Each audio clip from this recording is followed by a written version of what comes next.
김영근 특별검사부입니다. 지금부터 특검법 수사 대상인 2조 1항 1호와 3호 관련 수사 결과에 대하여 말씀드리겠습니다. 먼저 특검법상 수사 대상 1호인 도이치모터스, 삼부토건 등 자본시장법 위반 사건입니다. 특검 설치에 단초가 된 도이치모터스 주가 조작 사건과 관련하여 다른 공범들이 모두 처벌되는 동안에도 법 밖에서 처벌을 피해왔던 김건희와 이준수의 공모 사실을 새로이 밝혀 이들을 모두 자본시장법 위반 혐의로 구속 기소하였습니다.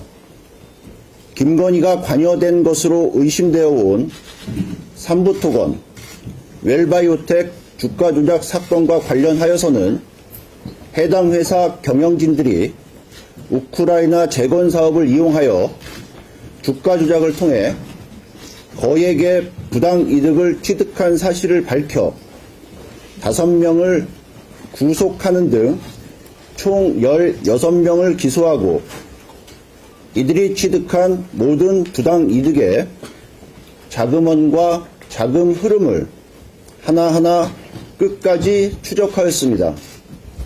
다만 자금 추적 결과 김건희와의 직접적 관련성은 확인되지 않았으나 김건희와 삼부토건, 웰바이오텍 주가 조작 관련성을 추가 수사할 필요가 있어 구속영장이 기각된 조성옥 전 삼부토건 회장 등에 대하여는 경찰청 국가수사본부로 이첩하였습니다. 다음으로 특검법상 수사대상 3호인 고가의 명품 가방, 다이아몬드 목걸이 등 금품 수수 사건입니다. 수사 결과 김건희는 2021년 11월 배우자 윤석열이 국민의힘 대통령 선거 후보로 선출된 이후 대통령 당선, 대통령 취임 후에 집중적으로 이봉관 서희건설 회장, 이배용 전 국가교육위원장, 서성빈 드럼돔 회장, 최재형 목사 등으로부터 총 3억 7,725만 원 상당의 금품을 수수한 사실이 밝혀졌습니다. 또한 김기현 의원이 당대표로 당선된 이후 그 답례로 배우자와 공모하여 명품 가방을 김건희에게 교부한 사실도 밝혔습니다.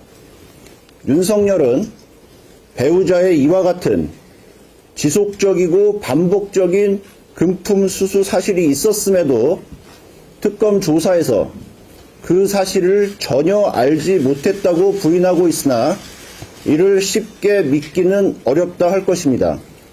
다만 부부라는 특수한 사정을 감안하더라도 윤석열에 대한 조사 지연 등으로 현 단계에서는 윤석열이 이를 알았다고 볼 직접적 증거가 충분치 않다고 판단되어 불가피하게 김건희만을 특가법상 알선수재 혐의를 적용하여 기소하고 윤석열, 김건희의 뇌물수수죄에 대하여는 추가 수사가 필요하다고 보고 경찰청 국가수사본부로 이첩하였습니다. 이상의 수사 결과를 통해 확인할 수 있는 사실은 다음과 같습니다.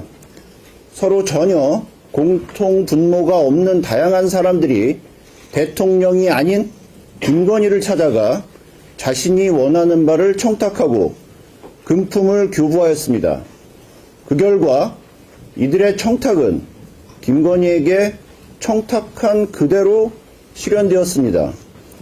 대통령의 배우자가 역사책에서나 볼 법한 현대판 매감 매직을 일삼고 국민의 눈길이 미치지 않는 장막 뒤에서 불법적으로 국정에 개입한 사실이 특검 수사 결과 확인되었다 할 것입니다. 특검은 이러한 대통령 배우자의 헌법 질서 파괴 행위를 전혀 예측하지 못한 기존 법률의 한계로 합당한 처벌에 크게 부족함이 있음을 안타깝게 생각합니다. 역사의 과오가 반복되지 않고 죄에 상응하는 마땅한 처벌이 이루어질 수 있도록 청탁금지법상 공직자 등의 대통령 당선인을 포함시키고 대통령 영부인에 대하여도 형사처벌에 있어 공무원 의제 규정을 두어 금품 수수의 경우에는 공직자에 준하여 엄중하게 처벌될 수 있도록 입법적 보완이 검토될 필요가 있다고 생각됩니다. 감사합니다.